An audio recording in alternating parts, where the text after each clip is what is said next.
Биение сердца слышу, стук с часами в унисон, кто тик, кто тук, а в голове звенящий звук.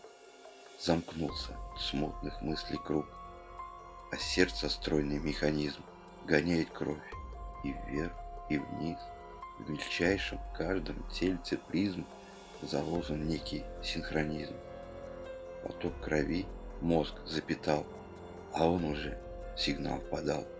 Рук, ног, движения, интервал намного четче и разумней стал. А если вдруг внезапный сбой, тревогу бьют наперебой, все в организме за других стеной, а в висках стучит истошный бой.